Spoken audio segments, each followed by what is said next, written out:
ഇംഗ്ലീഷിലുള്ള പ്രയോഗമാണ് നമ്മൾ പൂക്കി ചുവന്ന കരങ്ങളാല്. അതിലൊന്നായി പൂക്കി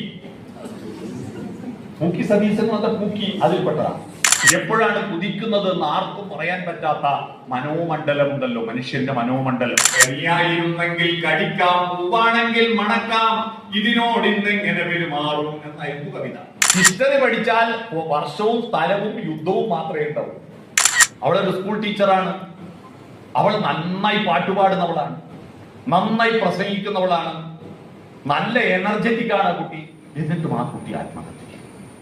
ഇന്നലെ വായിച്ച രാമരാജാവൂറല്ല ഇന്ന് വായിക്കുമ്പോൾ കിട്ടുന്നത്. അത്രയും വിചിത്രമായിരിക്കുന്ന മനഃശാസ്ത്ര തലങ്ങൾ. വായന എന്ന് പറയുന്നത് ആരാന്റെ കഥ കേട്ട് ആസ്വദിക്കാനുള്ളതല്ല. ഇതുപോലെ ന്യൂ ജനറേഷന്റെ ഒരു ഭാഷയും അറിയാവോ.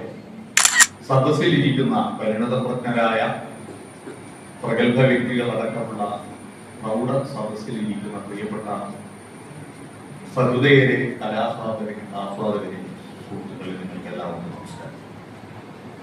ഞാനിവിടെ വന്നപ്പോ വളരെ അത്ഭുതമാണ്.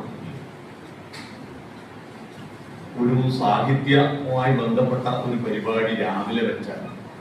ബാബുരാജ് അയ്യല്ലൂർ പറഞ്ഞിരുന്നു സമയം, ഇങ്ങോട്ട് കയറുമ്പോൾ പറഞ്ഞിരുന്നു സമയമാണ് പറ്റിപ്പോയി തകരാറ്. അപ്പൊ ഞാൻ പ്രതീക്ഷിച്ചു ഇതാണ് ആള് കുറവായതുകൊണ്ട് അതിനൊരു മുൻകൂർ ജാമ്യം എടുക്കുക.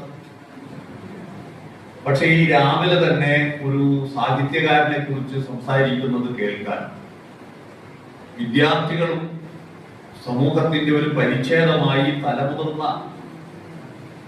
കുമാരനായരെ പോലുള്ള മഹാപണ്ഡിതന്മാരും വിജയകുമാർ സാറിനെ പോലുള്ള എഴുത്തുകാരും ഭരണാധികാരികളും രാഷ്ട്രീയ പ്രവർത്തകരും സാമൂഹ്യ പ്രവർത്തകരും എല്ലാവരും കൂടി എത്തിയാണ്, പത്രപ്രവർത്തകരും എത്തിയാണ്.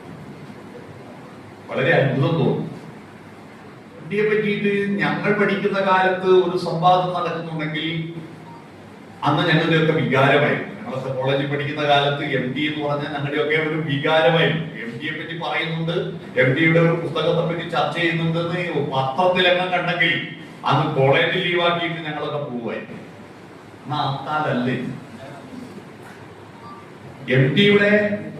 MD അവതരിപ്പിച്ചിരിക്കുന്ന ഭാവുകത്വം, ആ ഭാവുകത്വം ഇന്ന് പഴഞ്ചനാണ്. നമ്മളിത് സ്ഥിരമായി അനുസ്മരണ സമ്മേളനങ്ങളിൽ കേൾക്കുന്ന ക്ലീഷേ വാക്കുകൾ പറയാൻ ഞാൻ ആഗ്രഹിക്കുന്നില്ല. അദ്ദേഹം മഹാനായിരുന്നു, അദ്ദേഹം മികച്ച എഴുത്തുകാരനായിരുന്നു, അദ്ദേഹത്തിന്റെ എഴുത്തുകളെല്ലാം പ്രഗത്ഭമായിരുന്നു. ഇതിങ്ങനെ ആവർത്തിച്ച് പറഞ്ഞത് കൊണ്ട് MD അനുസ്മരണ ആവർത്തിച്ചു.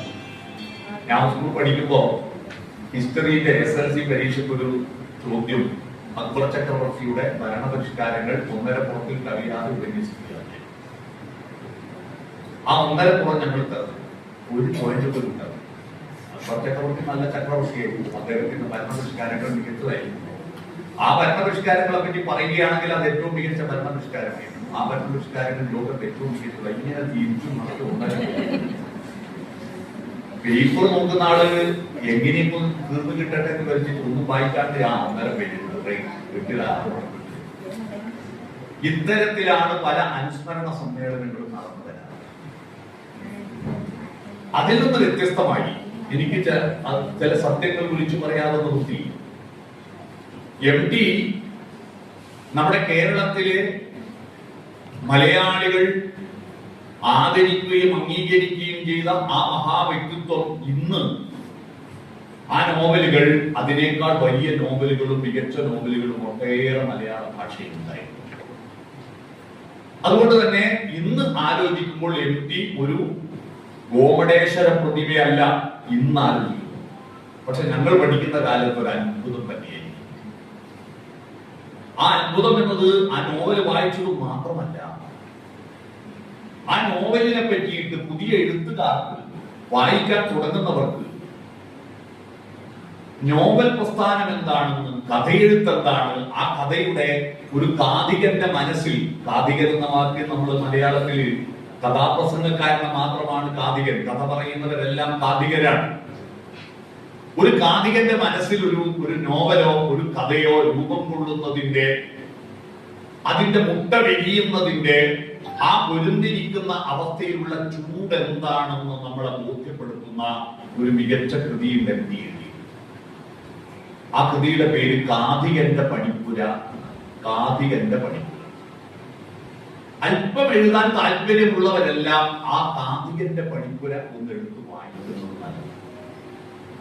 എങ്ങനെയാണ് തന്റെ കഥകൾ ഉത്ഭവിക്കുന്നത്, എന്താണ് കഥാകാരന്റെ ലോകം, പ്രപഞ്ചം എന്നെല്ലാം തന്നെ ഞങ്ങളൊക്കെ പഠിക്കുന്ന കാലത്ത് എനിക്ക് അദ്ദേഹത്തിന്റെ അസുരവിത്ത് വായിക്കുന്നതിനേക്കാൾ, നാലുകെട്ട് വായിക്കുന്നതിനേക്കാൾ, രണ്ടാം മൂഴം വായിക്കുന്നതിനേക്കാൾ എനിക്ക് ഏറ്റവും കൂടുതൽ ആസ്വാദ്യമായത് കാഥികന്റെ പണിപ്പുര വായിക്കുമ്പോഴാണ്.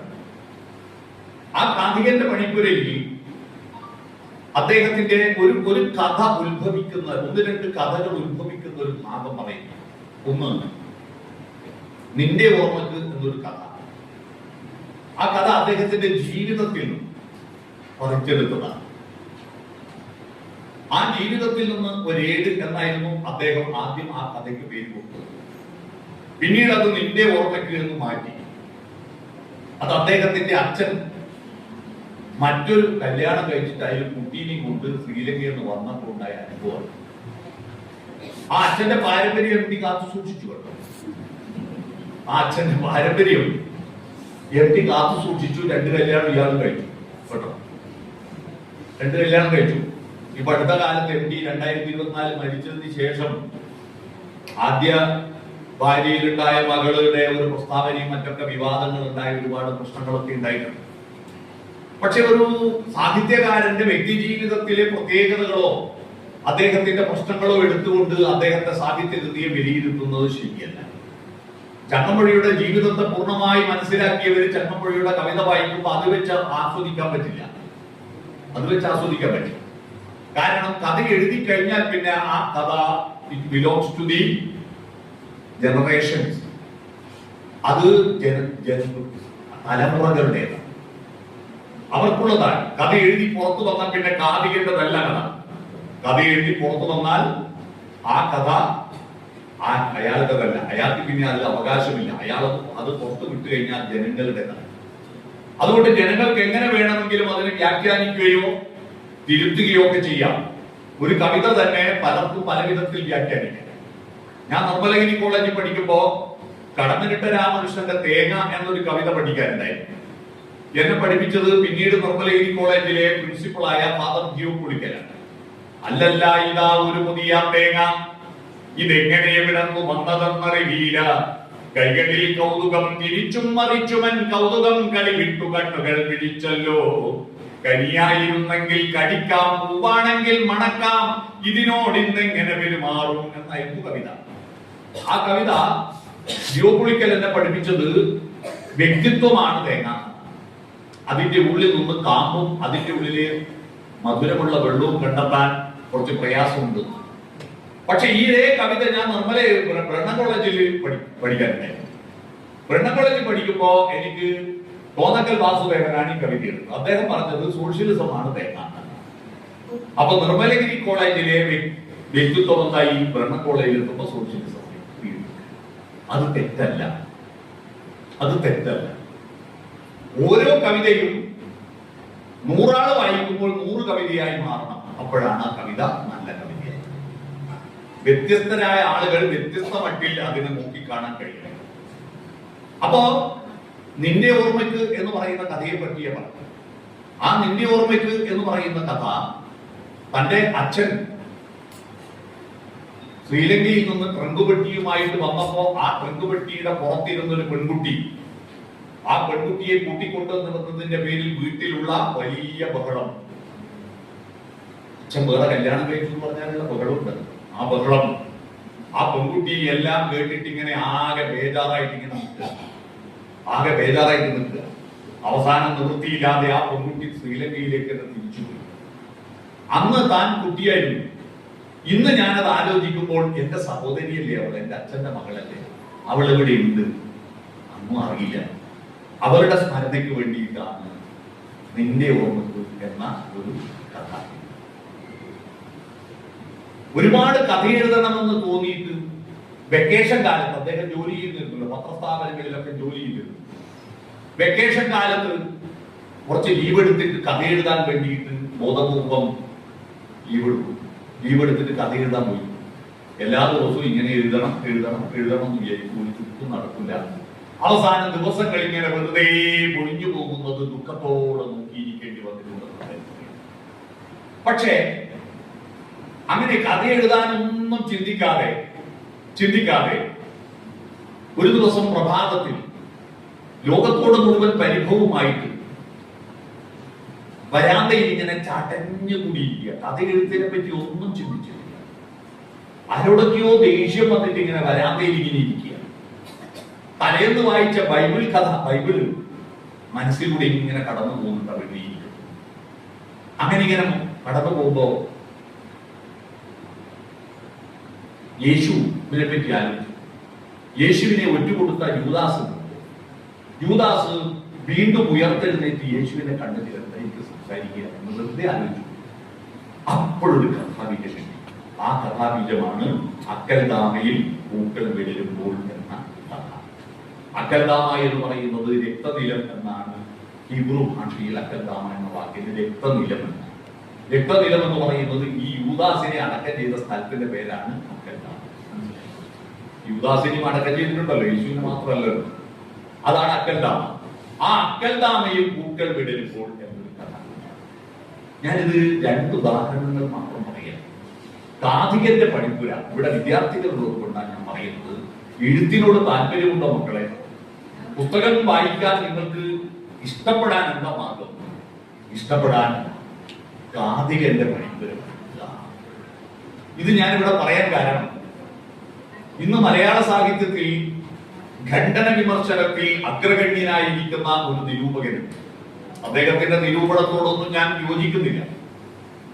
സച്ചിദാനന്ദനെയൊക്കെ മറച്ചു ചിന്തി മാലയിടുന്ന ഒരു നിരൂപകൻ. അദ്ദേഹം ഡൽഹി സർവകലാശാലയിലെ മലയാളം ഡിപ്പാർട്ട്മെന്റിന്റെ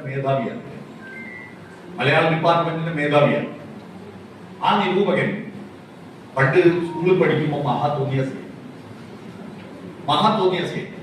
തോന്നിയസയായിട്ട് പല സ്കൂളിൽ നിന്നും പുറത്താക്കിയിട്ട് അവസാനം SLC ജയിപ്പിക്കാൻ, ഇനിയൊന്ന് SLC ജയിപ്പിക്കണമെന്ന് ഈ നിരൂപകന്റെ അച്ഛനോടാണ്. അദ്ദേഹം ഒരു വൈദ്യര്. ഇവനെ SLC ജയിപ്പിക്കാൻ വേണ്ടിയിട്ട് ഞാൻ പഠിപ്പിക്കുന്ന പാരൽ കോളേജിൽ ഇവനെ പിടിച്ചു വെച്ചു കൊടുക്കും. ഇവന്റെ അച്ഛനും എന്റെ അച്ഛനും അടുത്ത സുഹൃത്തുക്കളാണ്. അങ്ങനെയാണ് കൊണ്ടുപോകും. എന്നോട് പറഞ്ഞു, ഇവനെ വേണമെങ്കിൽ അടിക്കോ കൊല്ലുകയോ ഒന്നും ചെയ്യാം, എന്നെ വിളിപ്പിക്കുക. ഇവന്റെ പേരിൽ എനിക്ക് ഒരു സ്ഥാപനത്തിൽ പോയിട്ട് മാപ്പ് പറയാൻ കഴിയില്ല. അതുകൊണ്ട് ഞാൻ മുപ്പിന്റെ മോനായത് കൊണ്ടാണ് നിന്നെ ഏൽപ്പിക്കുന്നത്. നിനക്ക് എന്ത് വേണം ചെയ്യാന്ന് പറഞ്ഞിട്ട് എന്നെ ഏൽപ്പിച്ചിട്ട് പോയി. ആ പയ്യൻ മഹാകുത്തക്കളാണ്. ഭയങ്കര, പിന്നെ പാരൽ കോളേജ് എന്ത് കളിക്കാന്നുള്ള ഒരു കാരണമോ അങ്ങനെ ഭയങ്കര പ്രശ്നമായി. കാരണം ഇവിടെ യൂണിവേഴ്സിറ്റിയിൽ പഠിക്കുന്ന കുട്ടികളുണ്ടല്ലോ, അതുകൊണ്ടേ പറഞ്ഞു ഭയങ്കര ചോറിയും പ്രശ്നമായി. അവസാനം ഞാനൊരു ദിവസം ക്ലാസ്സിൽ വായനയെ പറ്റി പറയുന്ന കൂട്ടത്തിൽ പറഞ്ഞു, നിങ്ങൾ വായിക്കാൻ തുടങ്ങുമ്പോൾ തന്നെ ഖസാക്കിന്റെ ഇതിഹാസം എടുത്ത് വായിച്ചോട്ടെ ആദ്യം തന്നെ. അങ്ങനെ വായിച്ചാൽ എന്താ പ്രശ്നം പറഞ്ഞാൽ പിന്നെ നിങ്ങൾക്ക് അത് പിന്നെ വായന വേണ്ടെന്ന് പോകും. പിന്നെ വായനയെ വേണ്ടെന്ന് പോകും. സിമ്പിൾ ആയതെല്ലാം വായിച്ചു മെല്ലെ. അപ്പൊ ഇവരുണ്ട് എന്താ ഖസാക്കിന്റെ ഇതിഹാസം വായിച്ചാൽ എന്താ വായിച്ചാൽ വായിച്ചു നോക്കിയിട്ട് അഭിപ്രായം പറയും. അവനത് എന്നോടുള്ള എതിർപ്പിന്റെ പേരിൽ അവൻ ഖസാക്കിന്റെ ഇതിഹാസം എടുത്ത് വായിച്ചു. അപ്പൊ സംഭവം പറഞ്ഞ പോലെ ഇവനൊന്നും ആസ്വദിക്കാൻ പറ്റും. ഇവൻ എന്റെ അടുത്ത് വന്നിട്ട് പിറ്റേന്ന് ചോദിച്ചു, ഇത് ആസ്വദിക്കാൻ എന്താ പിന്നെ അപ്പോ ഞാൻ പറഞ്ഞു, ഇതിഹാസത്തിന്റെ ഇതിഹാസം എന്ന് പറഞ്ഞിട്ട് OV വിജയൻ ഇതിനെ പറ്റിയിട്ട് ഒരു വേറൊന്നും എഴുതി, അതൊന്ന് വായിച്ചു. എന്നാൽ ഇത് വായിക്കാൻ രസമുണ്ട്. അവനാണ് ഇതിഹാസത്തിന്റെ ഇതിഹാസം എടുത്ത് വായിച്ചു. അങ്ങനെ വായിച്ചിട്ട് ഇവൻ എന്നോടുള്ള വാശിക്ക് ഇത് ഞാൻ മനസ്സിലാക്കിയ തീരു എന്ന് പറഞ്ഞ് വായിക്കാൻ തുടങ്ങി. ആ വായനയുടെ ലോകത്തിലേക്ക് പ്രവേശിച്ചപ്പോ അത് കഴിഞ്ഞപ്പോ വേറൊരു പുസ്തകം വായിച്ചു. ഇവന്റെ എല്ലാ തുണിയാസവും വിട്ട് ഇവൻ വായനയുടെ പ്രപഞ്ചത്തിലേക്ക് പ്രവേശിച്ചു. അങ്ങനെ അവൻ SLC ജയിച്ചു. അവിടെ തന്നെ PDC, അന്ന് +2 ഇല്ല, PDCക്ക് അവിടെ തന്നെ ചേർന്നു. അവിടുന്ന് PDCക്ക് നല്ല മാർക്കോടുകൂടി എന്ന് പറഞ്ഞാൽ മലയാളത്തിൽ ഗവൺമെന്റ് കോളേജുകളിൽ എയ്ഡഡ് കോളേജിലുള്ള കുട്ടികളെക്കാൾ നല്ല മാർക്കിൽ മലയാളത്തിൽ മാർക്ക് വാങ്ങി. അവൻ ഡിഗ്രിക്ക് SN കോളേജിൽ പഠിച്ചു, PGക്ക് ബ്രണ്ണൻ കോളേജിൽ പഠിച്ചു. അവിടുന്ന് JRF സ്കോളർഷിപ്പ് പരീക്ഷ എഴുതി, അതിൽ ജയിച്ചു. അങ്ങനെ റിസർച്ച് നടത്താൻ വേണ്ടിയിട്ട് തിരുവനന്തപുരത്ത് ആശാൻ സ്മാരകത്തിൽ പോയി താമസിച്ചു. JRF സ്കോളർഷിപ്പ് വലിയ പൈസ എടുത്തിട്ടുണ്ട്. അപ്പൊ ഈ പൈസ ഒന്നും എനിക്ക് ചെലവില്ല, എന്താ വേണ്ടത്, ഞാൻ വേഗം വീടെടുത്തോ, ലോൺ വാങ്ങിയിട്ട് വീടെടുത്തോ, വീട്ടിൽ ലോൺ അടച്ചോ എന്നൊക്കെ പറഞ്ഞാൽ അങ്ങനെ അവൻ +2 മാഷായി, ഡോക്ടറേറ്റ് കിട്ടി +2 മാഷായി. അവിടെ നിന്നാണ് ഇപ്പോ ഡൽഹി സർവകലാശാലയിലെ മലയാളം ഡിപ്പാർട്ട്മെന്റ് ഹെഡാണ്. രൂക്ഷമായ വിമർശനം നടത്തുന്ന ഒരു നിരൂപകനാണ്. രൂക്ഷമായ വിമർശനം. ഞാൻ ഈ കഥ, അവന്റെ പേര്, ആ നിരൂപകന്റെ പേര് ശിവപ്രസാദ് എന്നാണ്, ഡോക്ടർ ശിവപ്രസാദ്. ഇത് ഡോക്ടർ ശിവപ്രസാദ് സോമൻ കടലൂരിന്റെ സ്കൂളിൽ പോയിട്ട് അയാളുടെ അനുഭവം, അവിടെ പോയി പ്രസംഗിച്ച സോമൻ കടലൂർ റെക്കോർഡ് ചെയ്തിട്ട് എനിക്ക് അയച്ചു തന്നു. ഇവനെ മാറ്റിയത് എങ്ങനെയാണ്?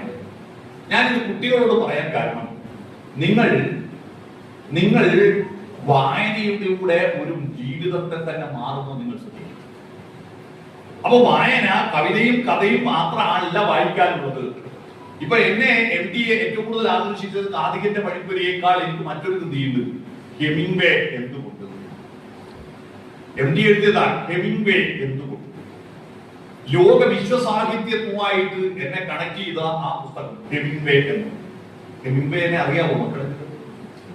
അറിയാവോ? ഹെമിംഗ്വേ എന്ന് കേട്ടിട്ടുണ്ടോ? ഹെമിംഗ്വേ എന്ന് പറഞ്ഞാൽ യുദ്ധം റിപ്പോർട്ട് ചെയ്യുന്ന അത്ഭുത റിപ്പോർട്ടർ മാത്രമായിരുന്നില്ല അദ്ദേഹം. കിഴവനും കടലും എന്ന് പറയുന്ന ഒരു അത്ഭുത മനഃശാസ്ത്രം മുതലെഴുതിയ ആളാണ് ഹെമിംഗ്വേ. ഇങ്ങനെ കുറെ സംഭവങ്ങളൊക്കെ ഉണ്ട് കേട്ടോ. ഈ വൈകുന്നേരത്തെ മരണാനന്തര ബഹുനാമധാരിയെ മാത്രം തേടി പോകുന്ന യുവാക്കളോട് ഇതൊക്കെ പറഞ്ഞു നോക്കണം. മരണാനന്തര ബഹുനാമധാരിയാണല്ലോ ഇപ്പോ യുവാക്കളുടെ വൈകുന്നേരങ്ങളിലെ പ്രധാനം. വായനശാലയിൽ പോകാൻ താല്പര്യമില്ല, മരണാനന്തര ബഹുനാമധാരിയെ തേടി പോകും. എന്താ സംഭവം മനസ്സിലായിട്ടില്ല അല്ലെ? എന്റെ നാട്ടിലെല്ലാം അറിയാം. മരണം വരെ നമ്മളെല്ലാം ബഹുനാമധാരികളാണ്, പല പേരുകളുണ്ട് നമുക്ക്, പല പേരുകളും. പക്ഷെ മരണാനന്തരം നമ്മൾ ഏകനാമധാരിയാണ്. ഒന്നിക്ക് ശവം അല്ലെ മയ്യത്ത് എന്ന് മാത്രമേ പറയൂ. മരിച്ചു കഴിഞ്ഞാൽ പിന്നെ ശവം അല്ലെ മയ്യത്താണ്.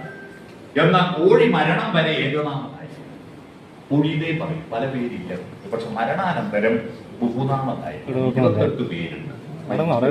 കോഴിക്ക് 28 പേരുണ്ട്. Chicken kebab, chicken kadai, pepper chicken, ginger chicken, chicken 65, chicken പറന്നടിച്ച, ചിക്കൻ ചില്ലി, 28 ലിസ്റ്റ് മുഴുവൻ ഞാൻ പറയുന്നില്ല. ആ 28 പേരുള്ള കോഴിയെ തേടി പോകുന്ന കൂട്ടത്തിൽ, കോഴിയെ തിന്നൊന്നും ഞാൻ പറയുന്നില്ല, ആഴ്ചയിൽ ഒരു ദിവസം മനസ്സിനകത്ത് പറക്കുന്ന കോഴിയെ കൂടി ഒന്ന് അന്വേഷിക്കണം.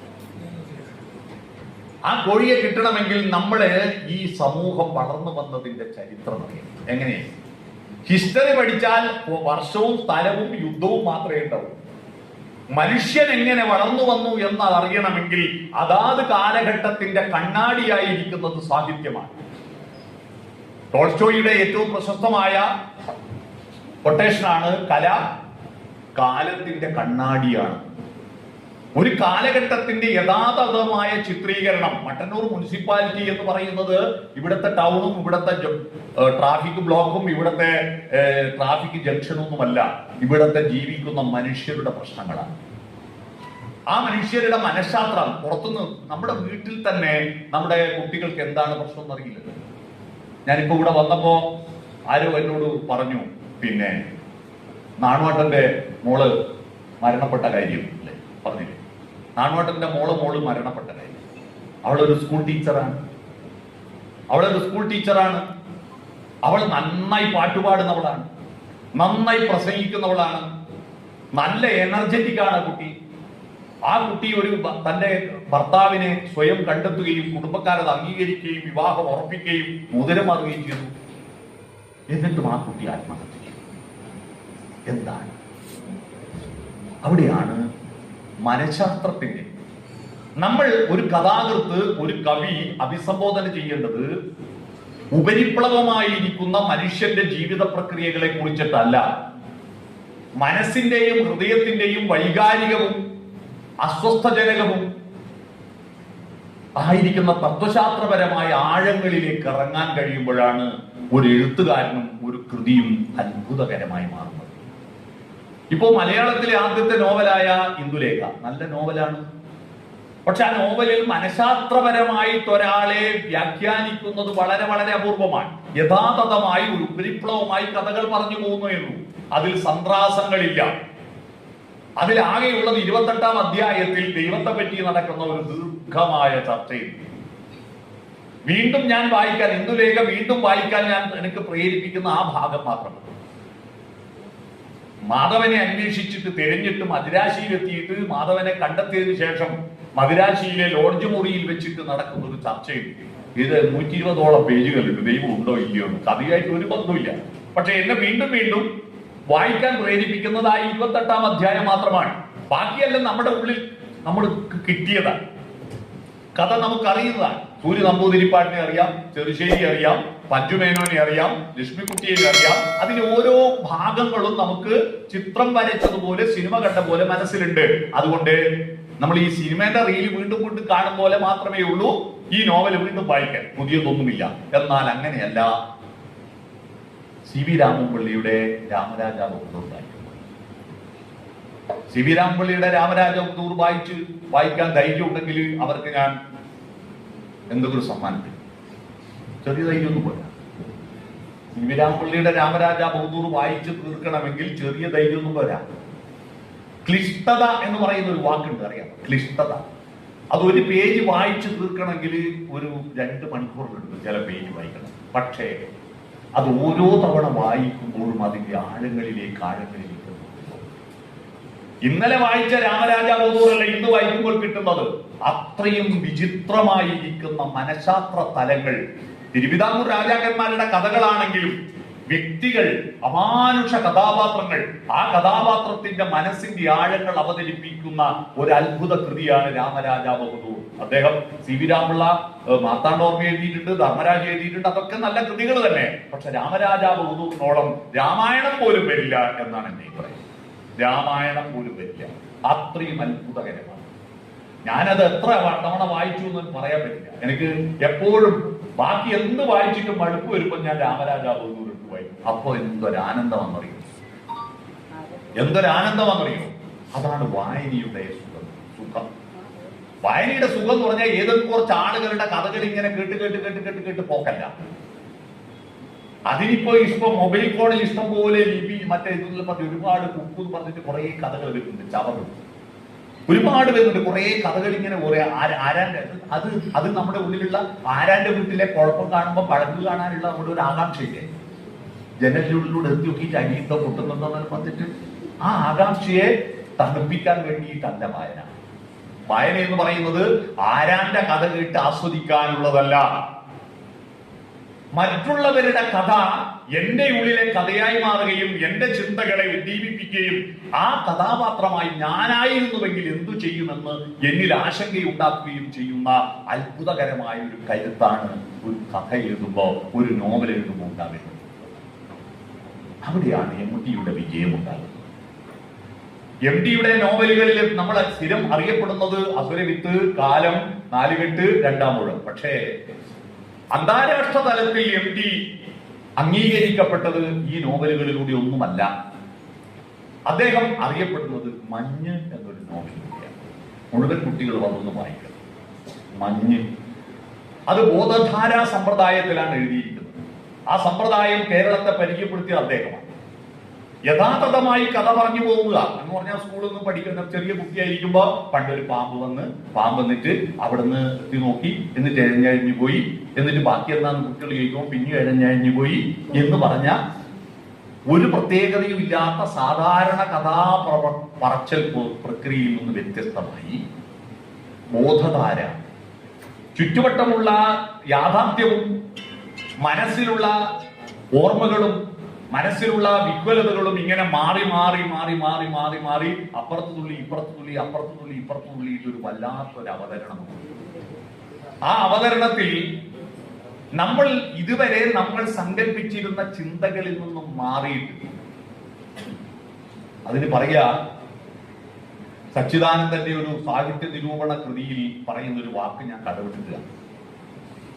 സാധാരണ ധാരണകളുടെ കവാടബന്ധനം നടത്തി അദ്വിതീയമായ സങ്കല്പങ്ങളിലേക്ക് മനുഷ്യ മനസ്സിലുകളെ ഉയർത്തിക്കൊണ്ടുപോകാനാണ് ഒരു സാഹിത്യകൃതി പരിശ്രമിക്കുന്നത്. സാധാരണ ധാരണകളുടെ കവാടബന്ധനം നടത്തണം.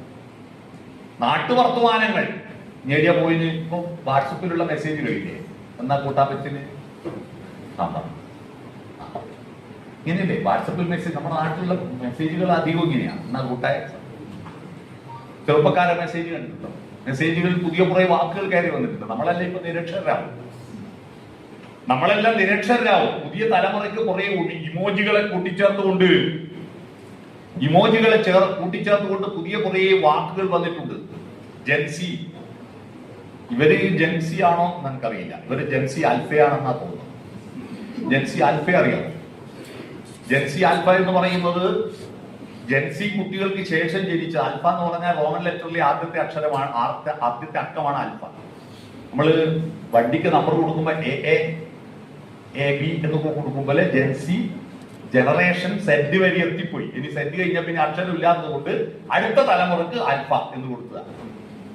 അവർക്ക് കുറെ പുതിയ വാക്കുകളുണ്ട്. മാതൃഭൂമി ആഴ്ച പതിപ്പിൽ 2 ആഴ്ചയായിട്ട് ജെൻസി കുട്ടികളുടെ ഭാഷയെ പറ്റിയിട്ട് ഒരു ലേഖനം പ്രസിദ്ധീകരിച്ചിരുന്നു. എല്ലാ രക്ഷിതാക്കളും ഇത് വായിക്കണം. കുട്ടികൾ വായിക്കണമെന്നില്ല, കാരണം നിങ്ങൾക്ക് അറിയുന്ന കാര്യമാണ്. രക്ഷിതാക്കൾ ഇത് വായിക്കണം, കാരണം ഇവരെന്താ കൈമാറുന്നതെന്ന് അവർക്കറിയില്ല. ഞാൻ കഴിഞ്ഞ ആഴ്ച മുക്കത്ത് പോയിട്ട് നമ്മുടെ കാഞ്ചനമാലയുടെ മൊയ്തീൻ സേവാകേന്ദ്രത്തിൽ പോയി. സേവാകേന്ദ്രത്തിൽ പോയപ്പോ അവര് ഒരു ഡയറിയിൽ മുഴുവൻ ഇവർ കാമുകനും കാമുകിയും അയച്ച കത്തുകൾ മുഴുവൻ ശേഖരിച്ചു വെച്ചിട്ടുണ്ട്. കാമുകനും കാമുകിയും അയച്ച കത്തുകൾ മുഴുവൻ അവിടെ ബൈൻഡ് ചെയ്തിട്ടൊരു പുസ്തകമാക്കി വെച്ചിട്ടുണ്ട്. അങ്ങനെ ആരും ചെയ്യുമോ? ധൈര്യത്തിൽ ചെയ്യാം, കാരണം അത് ആർക്കും മനസ്സിലാവില്ല, അത് അവർക്ക് രണ്ടാക്കി മനസ്സിലാവും. അതൊരു കോഡ് ഭാഷയാണ്, അതൊരു പ്രത്യേക കോഡ് ഭാഷയാണ്. ആ കോഡ് ഭാഷയിൽ എനിക്ക് മൊയ്തീനെ കുറിച്ചുള്ള പുസ്തകത്തിൽ കാഞ്ചന ചേച്ചി ആ സ്വന്തം കൈപ്പടയിൽ ആ കോഡ് ഭാഷയിൽ ഫസ്റ്റ് പേജിൽ എന്തോ എഴുതി തന്നു. ഞാൻ ചോദിച്ചു, ഇത് ഞങ്ങൾക്ക് മനസ്സിലാവില്ലല്ലോ, ഇതൊന്നും എഴുതി തരുമോ? ഞാനും ഭാര്യ ഉണ്ടായിരുന്നു കൂടെ. അപ്പൊ അതിന്റെ ബ്രാക്കറ്റായിട്ട് കാഞ്ചന ചേച്ചി മലയാളത്തിൽ എഴുതി തന്നു, പ്രിയപ്പെട്ട സുരേഷ് ബാബുവിനും ഭാര്യ പ്രീതയ്ക്കും മരണം വരെ പ്രേമിച്ച് ജീവിക്കാൻ കഴിയട്ടെ എന്നായിരുന്നു എഴുതി തന്നിരുന്നത്. അതാണ് അവരുടെ ഭാഷ. അതുപോലെ കുട്ടികൾക്ക് മാത്രം അറിയുന്ന ഒരു കോഡ് ഭാഷയാണ്, അല്ലേ? ഇപ്പൊ എന്റെ നാട് തൊടിയക്കളക്കാർക്ക് മാത്രം അറിയുന്ന കോഡ് ഭാഷയുള്ളത്. ഞങ്ങൾ ഏത് കല്യാണ വീട്ടിൽ ഇവിടെ നിന്നും ഞങ്ങൾ ആ ഭാഷയിൽ സംസാരിക്കും. അതറിയുന്നവരുടെ എണ്ണം ഒരു 10-50 പേർക്ക് അറിയാം. 10-50 പേർക്ക് അറിയാം. പെണ്ണുങ്ങളെ പഠിപ്പിച്ചിട്ടില്ല. 2 പെണ്ണുങ്ങൾക്ക് അത് പഠിച്ചിട്ടുണ്ട്. ശ്യാമളേച്ചിയും ജാനുവേച്ചിയും മാത്രം അത് പഠിച്ചു. അവർക്കതറിയാം. അവരെ മുമ്പൊന്നും സംസാരിക്കുന്നത് ശ്രദ്ധിക്കണം. മറ്റാ ഒരു പെണ്ണുങ്ങളും അത് പഠിപ്പിച്ചിട്ടില്ല. കാരണം നമ്മൾ പച്ചത്തെറിയ പറഞ്ഞു, ആർക്കും ഒന്നും മനസ്സിലാവില്ല. ഞാൻ കഴിഞ്ഞ ദിവസം ഒരു കല്യാണ വീട്ടിൽ നിന്ന് അമ്പലത്തിൽ നിന്ന് കല്യാണം നടക്കുമ്പോൾ ആ കല്യാണം മൈസൂരിൽ കച്ചവടം ചെയ്യുന്നുണ്ട്. അപ്പൊ കല്യാണം നടക്കുമ്പോൾ ഞാനിത് ചെക്കന്റെ അമ്മാവനോട് ഷബ്ബീന ഡൂക്കന്റെ രവിവാട് ഇതിനാ നീ പറഞ്ഞു, ഓന് മാത്രം ചെയ്യുന്ന ഭാഷയിൽ. അപ്പോ കുറെ ആള് പെണ്ണിന്റെ വീട്ടുകാർ ചോദിച്ചു, നിങ്ങൾ കന്നഡ നോക്കണം. അങ്ങനെ ഒരു ഭാഷയിൽ കേട്ടോ, തൊടികളക്കാർക്ക് മാത്രം, നമ്മൾ മാത്രം വികസിപ്പിച്ച ഒരു ഭാഷയിൽ. ഇതുപോലെ ന്യൂ ജനറേഷന്റെ ഒരു ഭാഷയിൽ അറിയാവോ? ന്യൂ ജനറേഷന് കുറെ പുതിയ വാക്കുകളുണ്ട്. ബെസ്റ്റി എന്നൊക്കെ പറഞ്ഞാൽ അതൊക്കെ അതിൽപ്പെട്ടതാ. ബെസ്റ്റി അങ്ങനെ കുറെ പുതിയ വാക്കുകളുണ്ട്, അടിപൊളി. അതിലൊന്നായി പൂക്കി സതീശൻ എന്ന് പറഞ്ഞ പൂക്കി അതിൽപ്പെട്ടതാണ്. അതുപോലെ തൂക്കി, കേട്ടില്ലേ? തൂക്കി എന്ന് പണ്ട് തൂക്കി എന്ന് പറഞ്ഞാല് അന്തർമല തൂക്കി, ഏത് തൂക്കി. ഇപ്പൊ തൂക്കി എന്ന് പറഞ്ഞാൽ തൂക്കുക എന്നുള്ള പദങ്ങളായിട്ട്. തൂക്കി എന്ന് പറയുന്നത് ഇംഗ്ലീഷിലുള്ള got from the blood stained hand എന്ന പ്രയോഗം, ഇംഗ്ലീഷിലുള്ള പ്രയോഗമാണ്. നമ്മൾ തൂക്കി ചുവന്ന കരങ്ങളാലെ. പലരും വിചാരിച്ചു ചുവന്ന കരം എന്ന് പറഞ്ഞാൽ കമ്മ്യൂണിസ്റ്റുകാരെ കരമല്ല. ആടിനെ അറുത്തിട്ട് മോഷണം നടത്തിയിട്ട് ആടിനെ അറുത്ത് വിൽക്കുമ്പോ ആ അറക്കുന്ന കൈയോടെ ചോരയോടെ പിടിച്ചു. അതാണ് God from the blood stained hand എന്ന് പറയുന്നത്. അതാണ് മലയാളത്തിൽ എന്തായി തൂക്കി ചുവന്ന കരങ്ങളാലെ എന്നാക്കി. മനസ്സിലായി? ഇങ്ങനെ കുറെ പ്രയോഗങ്ങൾ. ഈ കോഡ് ഭാഷ പുതിയ തലമുറയുടെ ഭാഷ. അപ്പൊ ആ ഭാഷ നമ്മൾ പഴയ തലമുറ പഠിച്ചില്ലെങ്കിൽ നമ്മളാരാവും? വീണ്ടും കുമാരൻ നായരുടെ നേതൃത്വത്തിൽ സാക്ഷരതാ പ്രസ്ഥാനം ഇത് പുതിയ തലമുറയുടെ ഭാഷ. ഞാൻ പറഞ്ഞു വന്ന കുട്ടികളെ ഈ പുതിയ ഭാഷയിൽ എങ്ങനെ രൂപപ്പെടും? ആ ഭാഷ രൂപപ്പെടുന്നതിന് മുമ്പ് മനസ്സിന് ചില പ്രശ്നങ്ങളുണ്ട്, അന്തരാളങ്ങളുണ്ട് മനസ്സിന്. ഈ അന്തരാളങ്ങൾ അറിയണമെങ്കിൽ പുറത്തറിയപ്പെടുന്ന പ്രഖ്യാപിത മനുഷ്യർക്ക് മാത്രമല്ല ജീവിതം, അപ്രഖ്യാപിത മനുഷ്യർക്ക് ഭ്രാന്തനും ജീവിതമുണ്ട്. ഒരു ഭ്രാന്തനും ജീവിതമുണ്ട്. ഭ്രാന്തൻ വേലായുധന്റെ മനഃശാസ്ത്രം എന്ത്, അവന്റെ പ്രണയമെന്ത്, അവന്റെ അമ്മ നേരിടുന്ന പ്രശ്നങ്ങൾ എന്ത്, ഇത് വികാരപരമായി അവതരിപ്പിച്ചതാണ് ഇരുട്ടിന്റെ ആത്മാവ്. അതുപോലെ കേരളത്തിലെ സാമൂഹ്യ വ്യവസ്ഥയിൽ ജന്മിത്വം അവസാനിക്കുകയും എന്നാൽ പുതിയ മുതലാളിത്തത്തിന്റെ സുഖസൗകര്യങ്ങൾ വരികയും ചെയ്യുന്നതിന്റെ ഇടയിലുള്ളൊരു സമൂഹം ഉണ്ടായി. ജന്മിത്വത്തിന്റെ കാറ്റ് പോയിക്കൊണ്ടിരിക്കുക. പഴയ ഉപ്പാപ്പാക്ക് ഒരു ആന ഉണ്ടാകുന്നു എന്ന് പറഞ്ഞിട്ട് അവസാനം കുയ്യാനയാന്ന് പറഞ്ഞിരിക്കുന്ന കുറെ സമൂഹം ഉണ്ടല്ലോ ബഷീർ അവതരിപ്പിച്ച്. ആ സമൂഹത്തിന്റെ അകത്തളങ്ങളിൽ ചില വിലാസിനിമാരുണ്ടായിരുന്നു, ചില അപ്പുകളുണ്ടായിരുന്നു. അവരുടെ മനഃശാസ്ത്രമുണ്ട്, അവരുടെ പ്രശ്നങ്ങളുണ്ട്. നാലുകെട്ട് എന്ന് പറയുന്നത് പഴയ കൊട്ടാരം വീട്. ഇപ്പൊ ഇവിടെ നാലുകെട്ട് കാണണമെങ്കിൽ ചാവശ്ശേരി പോകണം, അല്ലെ ആകെ പടിഞ്ഞാറ് കോവിലകം പൊളിച്ചു കളഞ്ഞു, അല്ലേ? പടിഞ്ഞാറ് കോവിലകം പൊളിച്ചു കളഞ്ഞു. അതുകൊണ്ട് ഇപ്പൊ നാലുകെട്ട് എന്താന്ന് കാണണ്ട. ഇപ്പൊ പുതിയ പല വീടും നടുക്ക് പിന്നെ ഇതുണ്ടാക്കാൻ വേണ്ടിയത് കുളം ഉണ്ടാക്കിയിട്ട് നടുക്ക് മഴത്തുള്ളി വീഴുന്ന സംവിധാനമാക്കും. എന്നിട്ട് അത് പഴയ സങ്കല്പം എന്ന് പറയും. എന്നിട്ട് അതിന്റെ മേലെ ഗ്ലാസ് ഇട്ടിട്ട് അടക്കില്ലേ, ഇങ്ങനെയാണ് ചെയ്യുന്നത്. പഴയ നാലുകെട്ട് എന്ന് പറയുന്നത് പഴയ വീട്, 8 കെട്ടുള്ള വീടുകളുണ്ട്, 4 കെട്ടുള്ള വീടുകളുണ്ട്. ഈ 4 കെട്ടുകളുള്ള വീട്, 4 എന്ന് പറഞ്ഞാൽ വീടിന്റെ മേൽക്കൂരയുടെ കെട്ടാണ്. ആ കെട്ടിന്റെ മധ്യത്തിൽ നെടുവീർപ്പ്, ആ അതിൽ നിന്ന് ഉയരുന്ന നെടുവീർപ്പുകളായിരുന്നു കാലത്തിലും 4 കെട്ടിലൊക്കെ നമ്മൾ കണ്ടത്. അവിടുത്തെ സ്ത്രീകളുടെ പ്രശ്നങ്ങൾ, അവിടുത്തെ വിവാഹിതരാവാത്തവർ, ഇനി അവിടുത്തെ പ്രണയത്തിന്റെ പ്രശ്നങ്ങൾ, അവിടുത്തെ മനഃശാസ്ത്ര പ്രശ്നങ്ങൾ, ഇതൊക്കെയായിരുന്നു എം.ടിയുടെ നോവലുകളിൽ അവതരിപ്പിക്കപ്പെട്ടത്. അത് ആ കാലഘട്ടത്തിൽ ഇങ്ങനെയും മനുഷ്യരുണ്ടായിരുന്നു എന്ന് പുതിയ തലമുറ അറിയണ്ടേ? എവിടുന്ന നമ്മുടെ കടമനിട്ടയുടെ വരികൾ ഓർമ്മയുണ്ടോ? പുറത്തി എന്ന കവിത, നിങ്ങളോർക്കുക നിങ്ങൾ എങ്ങനെ നിങ്ങളായെന്ന് എന്നൊരു ചോദ്യമുണ്ട്. നമ്മൾ എങ്ങനെയാണ് ഇവിടെ കടന്നു വന്നത്? നമ്മൾ കടന്നു വന്ന മനുഷ്യർ, നമ്മളെ ഇന്നത്തെ കുട്ടികൾ, ചില കുട്ടികൾ ഇങ്ങനെ സംസാരിക്കുമ്പോൾ പറയില്ലേ, ആ ചെക്കൻ എന്തെന്ന് അങ്ങനെ പറയുന്നു മനസ്സിലാവുന്നു, അതെന്താ അവൻ അങ്ങനെ പ്രതികരിക്കുന്നു മനസ്സിലാവുന്നില്ല. ഒരു പയ്യൻ രാവിലെ എഴുന്നേറ്റിട്ട് ഉമ്മാനെ ഒരു കത്തിയെടുത്ത് കുത്തി, ഉമ്മ ചത്തുപോന്ന് പേടിച്ചിട്ട് നേരെ പോയിട്ട് ഉമ്മാന്റെ ഉപ്പ ചീത്ത പറയുമല്ലോ, അതുകൊണ്ട് ഉമ്മാന്റെ ഉപ്പാനെ കൊന്നു. എന്നിട്ട് ഉമ്മാന്റെ ഉപ്പാന്റെ അനിയനെ കൊന്നു. വൈകുന്നേരം നമ്മൾ അഞ്ചാളെ കൊന്ന് തിരിച്ചു വന്ന ഒരു ചെറുപ്പക്കാരനെ കണ്ടില്ലേ കഴിഞ്ഞ വർഷം പത്രത്തിൽ? കണ്ടില്ലേ? കേരളത്തിൽ നടന്ന സംഭവമാണ്. അതെന്താ കാരണം? തോച്ചക്കന്റെ തോന്നിയാസം എന്ന് പറഞ്ഞ് തള്ളിക്കളയാൻ പറ്റില്ല. അതിനെ മനസ്സിലാക്കണമെങ്കിൽ, ഈ ചെറുപ്പക്കാരുടെ മനഃശാസ്ത്രത്തെ തിരിച്ചറിയണമെങ്കിൽ എം.ടിയുടെ നോവലുകൾ പോലുള്ള കൃതികൾ വായിച്ചിരിക്കണം. എന്താണ് മനുഷ്യന്റെ പ്രത്യേകത? അവന്റെ മനസ്സൊരു അത്ഭുത മാന്ത്രിക കുതിരയാണ്, ഒരു മാന്ത്രിക കുതിരയാണ്. അതെങ്ങോട്ടാണ് പോകുന്നത്, എവിടെയാണ് നിൽക്കുന്നത്, എപ്പോഴാണ് ചവിട്ടുന്നത്? കുതിര ചവിട്ടുമല്ലോ. എപ്പോഴാണ് കുതിക്കുന്നത് എന്ന് ആർക്കും പറയാൻ പറ്റാത്ത മനോമണ്ഡലമുണ്ടല്ലോ, മനുഷ്യന്റെ മനോമണ്ഡലം. ആ മനോമണ്ഡലവും കുട്ടികൾ മനസ്സിലാക്കേണ്ടത്, നിങ്ങളുടെ ചിന്താമണ്ഡലവും മനോമണ്ഡലവും പരസ്പര പൂരിതമായില്ലെങ്കിൽ മനുഷ്യ ജീവിതം വലിയ തകർച്ചയിലേക്ക്. നല്ല അറിവുണ്ടായിട്ട് കാര്യമില്ല. മനോമണ്ഡലത്തിനെ പക്വതയാർന്ന രീതിയിൽ മാറ്റിയെടുക്കാൻ എം.ടിയുടെ നോവലുകളും അതിലെ കഥാപാത്രങ്ങളും അവരുടെ മനഃശാസ്ത്രവും നമ്മൾ ഉണ്ടാവണം. ഇപ്പൊ നമ്മൾ പുരാണ കൃതികൾ വായിക്കുമ്പോ സ്ഥിരമായിട്ട് ശൈലി പുരാണ കൃതികൾ, അതിലാരാ? ശ്രീകൃഷ്ണൻ, അല്ലെ? ശ്രീകൃഷ്ണൻ, അർജുനൻ, ധർമ്മപുത്രർ, നമ്മൾ പേര് കേട്ട കുറെ ആളുകളുണ്ട്, അല്ലെ?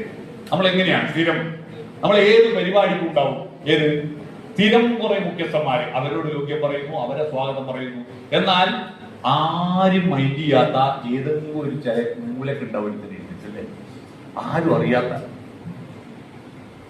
തലശ്ശേരി ടൗൺ ഹാളിൽ ഒരു പരിപാടി നടക്കുമ്പോ എം.ടി. വാസുദേവ് ഇയാളെ സുമാർ അഴീക്കോട് പ്രസംഗിക്കുക. സുമാർ അഴീക്കോട് പിന്നെ അദ്ദേഹം പ്രസംഗിക്കുമ്പോ ഒരു കൊട്ടേഷൻ ഉണ്ട്. ആ കൊട്ടേഷൻ സാർത്രയുടെ കൊട്ടേഷൻ എന്നാണ് അദ്ദേഹം പറഞ്ഞത്. സാർത്രയുടെ, സാർത്രയല്ല, സാർത്രിന്റെ കൊട്ടേഷൻ എന്ന് പറഞ്ഞിട്ട് അദ്ദേഹം പറഞ്ഞു. അപ്പൊ അങ്ങ് മൂലക്ക് ഇരുന്നിട്ട് ഇങ്ങനെ താരിയും ചോദിച്ചിട്ട് ഇരിക്കുന്ന ഏതോ ആളല്ലോ ഇവന്റെ ശല്യക്കാരനായിട്ട് ഏതോ വെള്ളടിക്കാരനാണ് പറഞ്ഞത്. അവിടെ അയാള് എഴുന്നേറ്റിട്ട് പറഞ്ഞു, സാർ സാർ എന്ന് പറഞ്ഞിട്ട് എന്തോ വിളിച്ചു പറഞ്ഞു. അപ്പൊ സുമാർ എഴുതിക്കൊണ്ട് ദേഷ്യം വന്നു. ഇയാളെ പ്രസംഗിച്ചുകൊണ്ടിരിക്കുമ്പോൾ ഒരാള് സദസ്സൊന്ന് ചോദ്യം ചെയ്യാം. തലശ്ശേരി പണ്ട് ഞാൻ വരുന്ന കാലത്ത് ഇങ്ങനെ ആയിരുന്നില്ല, ഇപ്പോൾ തലശ്ശേരിക്ക് ഇങ്ങനെയുള്ള ചില ലക്ഷണങ്ങൾ കണ്ടുകൊണ്ടിരിക്കുന്നു എന്നാലും പറഞ്ഞിട്ട് ഇയാൾ പിന്നെ അതിന്റെ പേരിൽ കുടിച്ച് കയറാൻ നോക്കുമ്പോ മറ്റേ ആൾ എഴുന്നേറ്റ് പറഞ്ഞു, അശേഷം ബഹുമാനക്കുറവ് കൊണ്ട് പറഞ്ഞല്ല, നിങ്ങൾ പറഞ്ഞ ആള് സാർത്രല്ല, കസാൻഡ സാക്കിസ് ആണ്, അതുകൊണ്ട് പറഞ്ഞാന്ന് പറഞ്ഞപ്പോ സുമാർ അഴീക്കോടിന്റെ വോൾട്ടേജ് പോയ കാര്യം. അങ്ങനെ ചില ആളുകൾ അത്ഭുതങ്ങളാണ് ചില.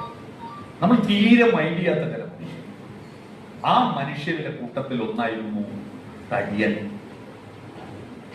ചീറ്റിപ്പണ്ടാരം അല്ലേ, പപ്പടം വീരി പായസം കുടിയൻ എന്നൊക്കെ നമ്പൂതിരിമാർ ചീത്ത പറയും പോലത്തെ ഒരുത്തനായിരുന്നു ഭീമൻ അല്ലേ, മഹാഭാരതത്തിൽ ഭീമൻ.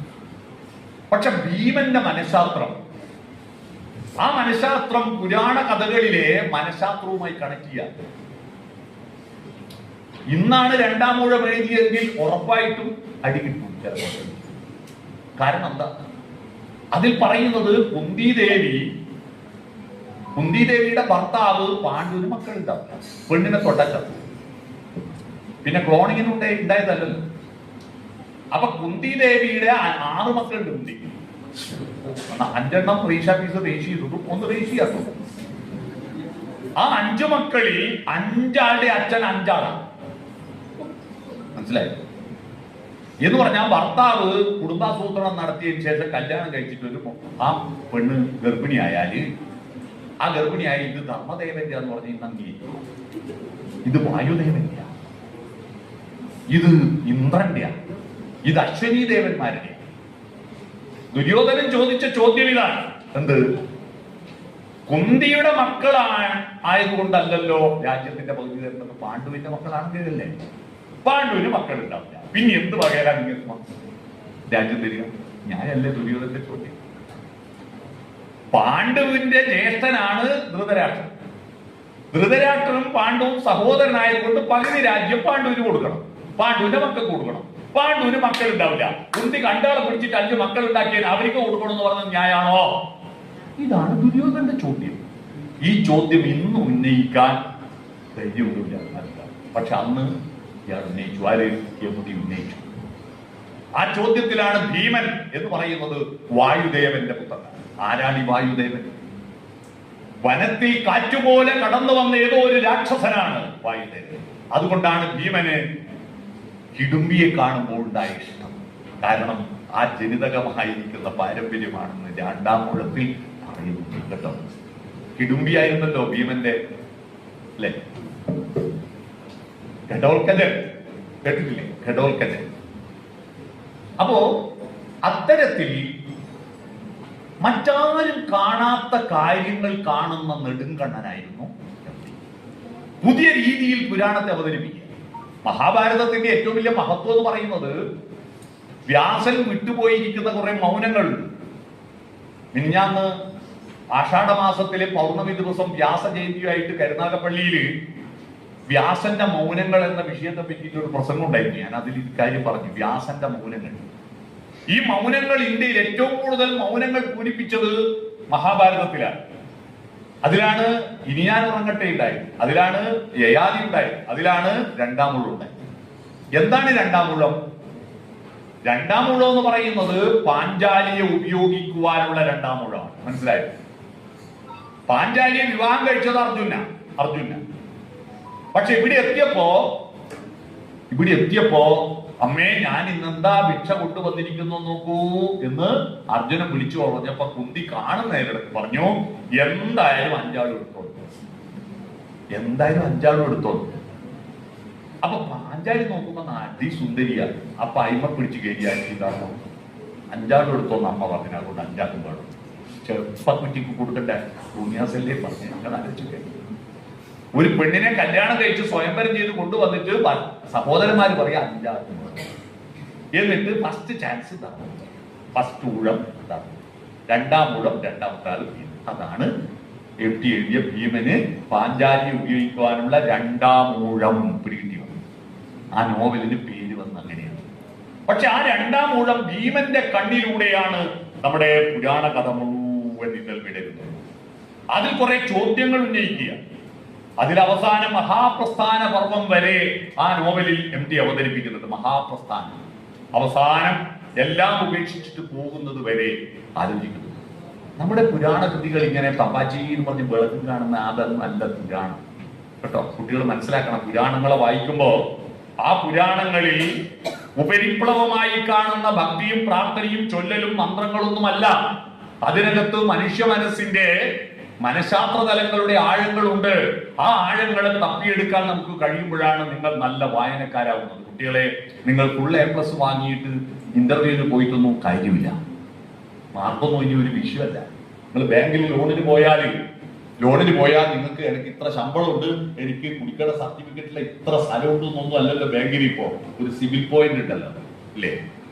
ഒരു സിവിൽ പോയിന്റ് ഉണ്ട്. ആ പോയിന്റ് നോക്കിയിട്ടാണ് നിങ്ങൾക്ക് ബാങ്കിൽ നിന്ന് ലോൺ കൊടുക്കുക. അതുപോലെ കുട്ടികളെ, നിങ്ങൾക്കൊരു പോയിന്റ് നിശ്ചയിക്കും. ഇന്റർവ്യൂ ബോർഡ് നിങ്ങൾക്ക് നിശ്ചയിക്കുന്ന പോയിന്റ് നിങ്ങൾക്ക് +2 എത്ര മാർക്ക്, ഡിഗ്രിക്ക് എത്ര മാർക്ക് എന്നല്ല. നിങ്ങൾ വായിച്ച ഒരു കൃതി പറയൂ. പ്രശസ്തനായ ഒരു IPS കഴിഞ്ഞ ദിവസം ഒരു കുട്ടികളുടെ അവാർഡ് ദാന ചടങ്ങിൽ പ്രസംഗിച്ചു. എനിക്ക് IAS കിട്ടേണ്ട മാർക്ക് ഉണ്ടായിരുന്നു. പക്ഷേ അവസാന ഇന്റർവ്യൂവിൽ എന്റെ പ്രദേശം ഒക്കെ അവർ മനസ്സിലാക്കിയിട്ട് എന്നോട് ചോദിച്ചു, നീ താമസിക്കുന്ന പ്രദേശത്തെ പഞ്ചായത്ത് പ്രസിഡന്റായിരുന്നു. അതെനിക്ക് അറിയില്ലായിരുന്നു. 10 മാർക്ക് അപ്പൊ കട്ടി. അതിന്റെ പേരിലാണ് ഞാൻ IAS കിട്ടുന്നത്, ഞാൻ IPSലേക്ക് പോയി അയാള് പ്രസംഗിക്കുന്നത് ഞാൻ കേട്ടു.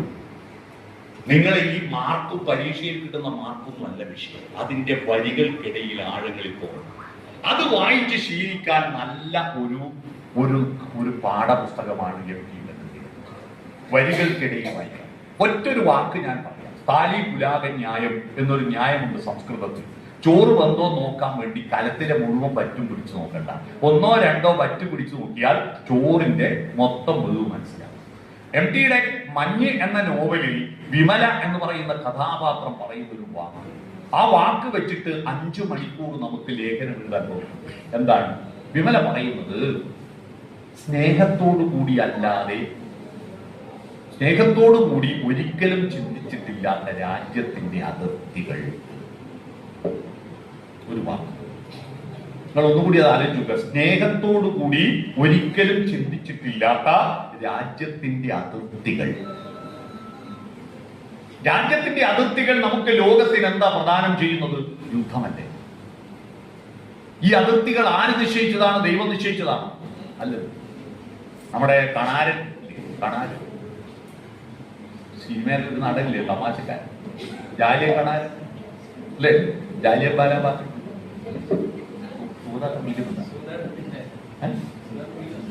നിങ്ങളല്ലോ ഒരു സൂതന്റെ പോണോന്ന് ഞങ്ങൾ സമയമായി നിർത്താനാ പറയുന്നത്. ഒരു സൂതന്റെ പോണോ?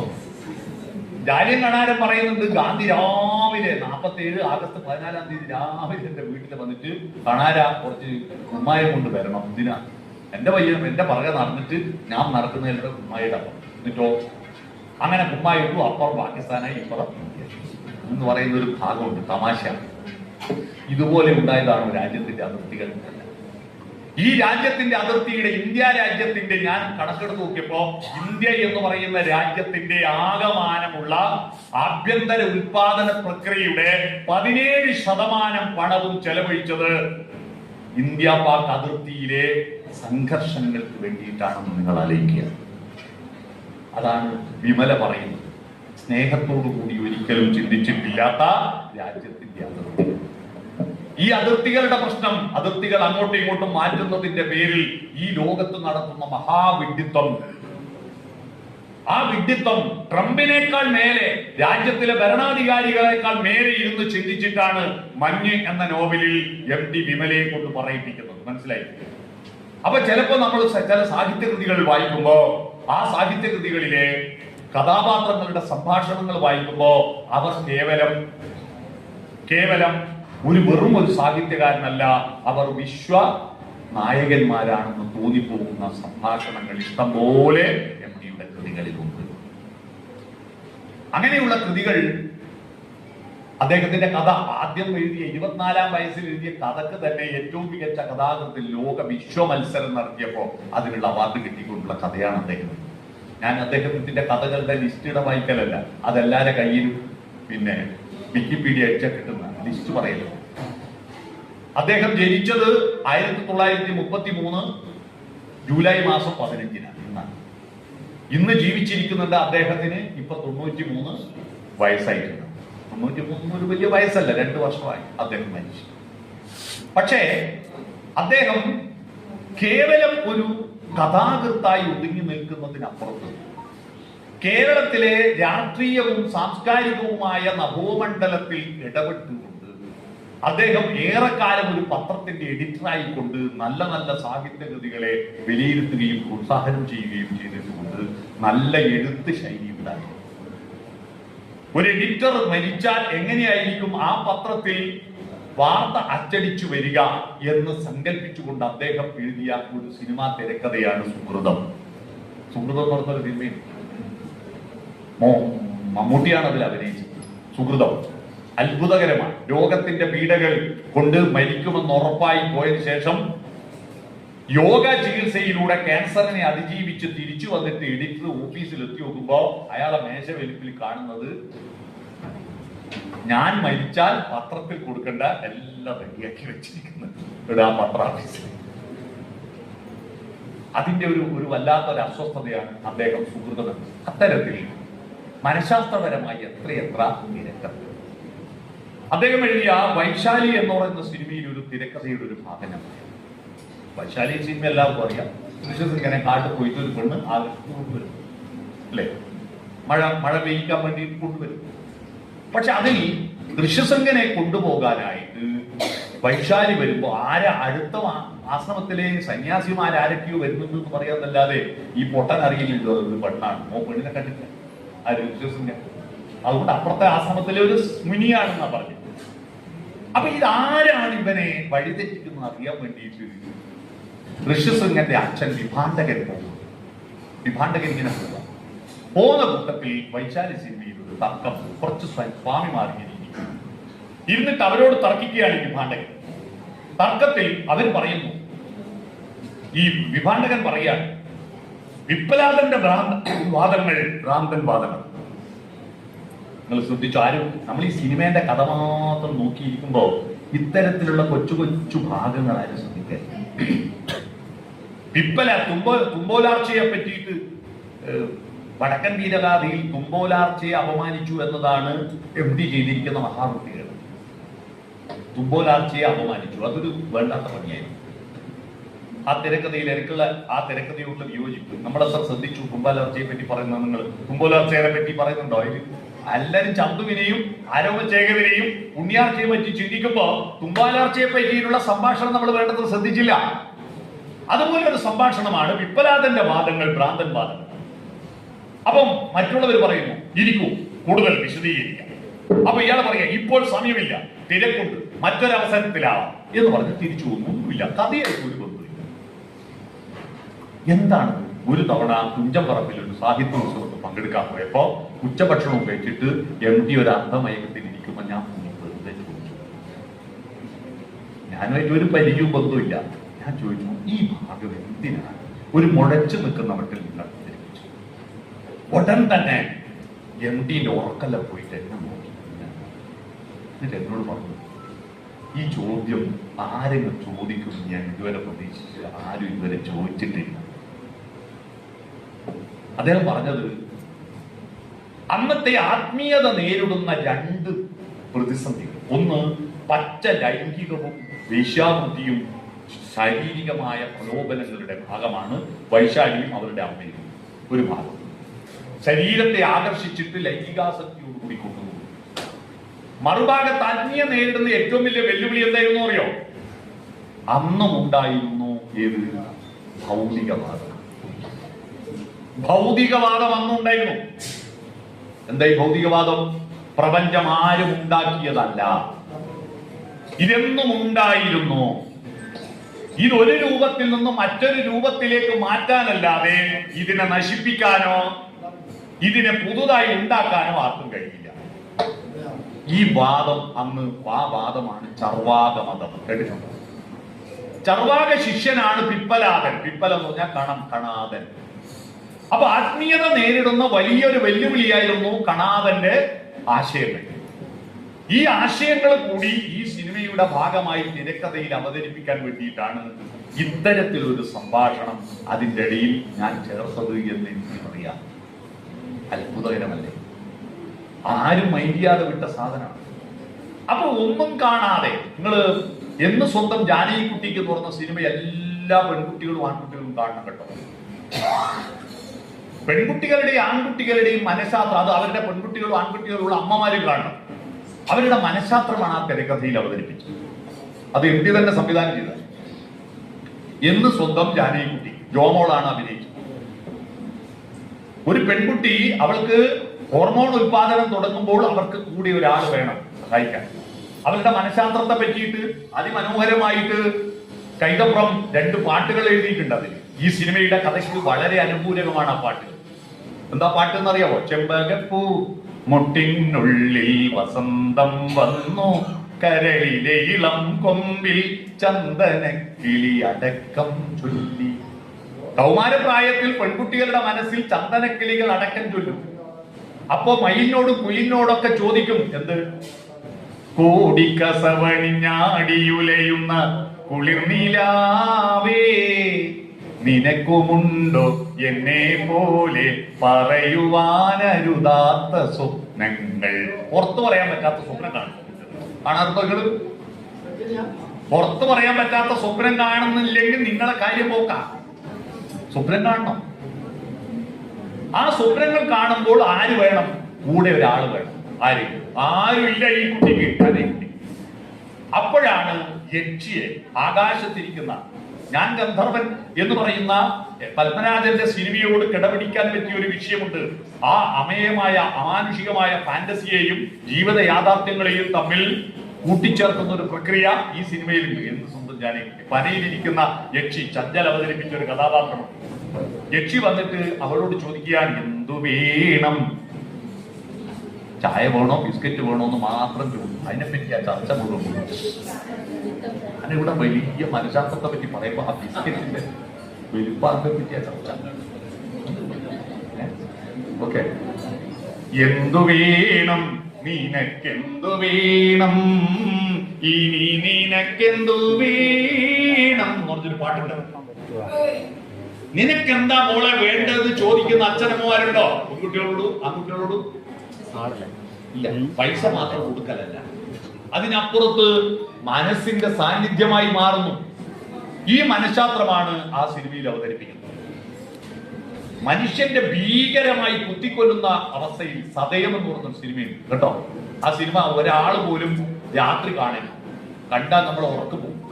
ഭീകരമായ ദുസ്വപ്നങ്ങൾ കാണും. സതയം അവാർഡ് കിട്ടിയ സിനിമയാണ്.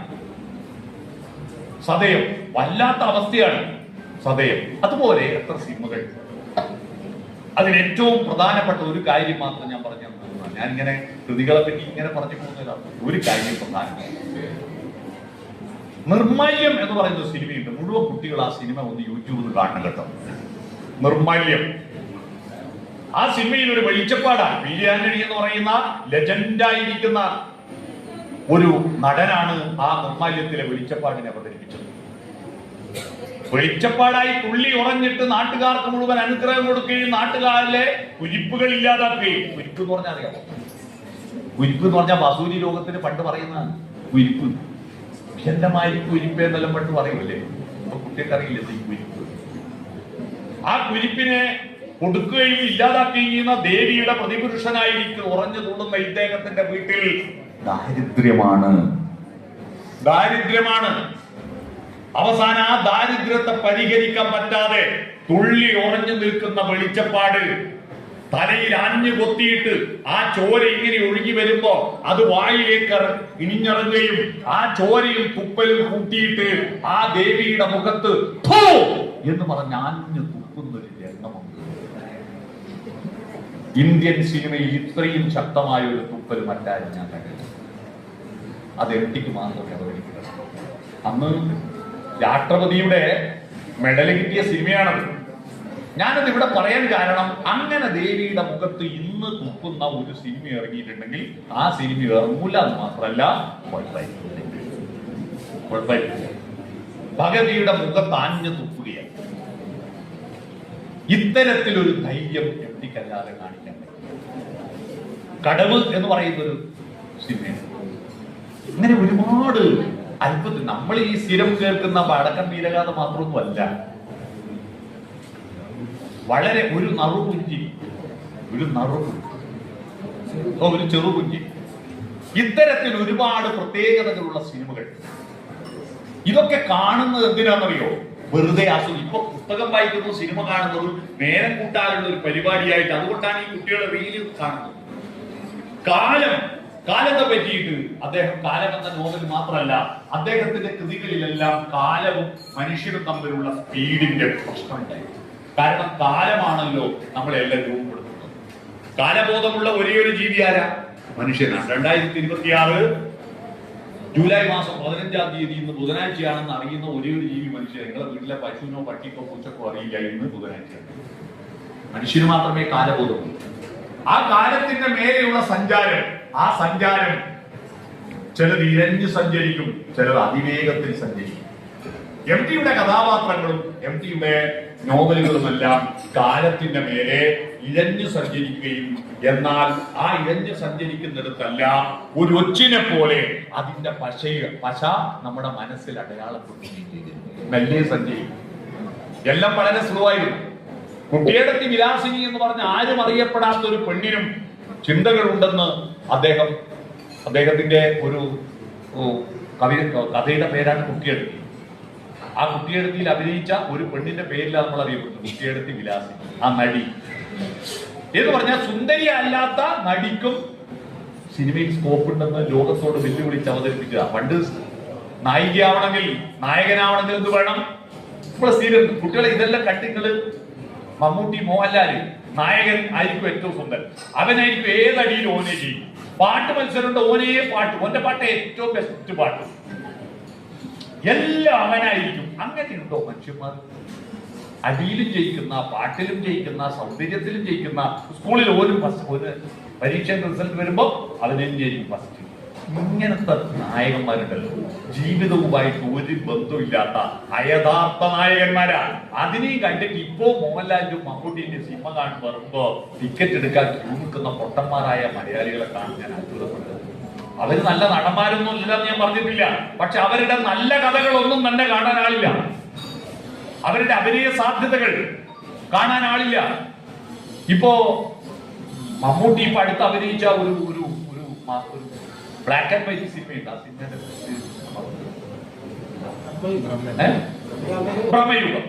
ഭ്രമയുഗം കണ്ട് എത്ര വിദ്യാർത്ഥികളാ ചോദിച്ചത്? ഭ്രമയുഗം കണ്ടിട്ടുണ്ടോ? ഒന്ന് കൈവയ്ക്കുന്നു. ഭ്രമയുഗം കണ്ടവരൊന്ന് കൈവയ്ക്കുന്നു. ഒരാൾ കണ്ടിട്ട് കേട്ടോ. അങ്ങനെ ഒരു സിനിമയുള്ള വിവരം തന്നെ അറിയില്ല. നമ്മൾ ഈ പഴയ ചെറുപ്പക്കാരെ, നിങ്ങൾ അതിനെപ്പറ്റി ഒന്നും മെനക്കെടണ്ട. നിങ്ങൾ 5 സ്റ്റാർ മുട്ടായി തിന്നാണ് ഒന്ന് പറയാം.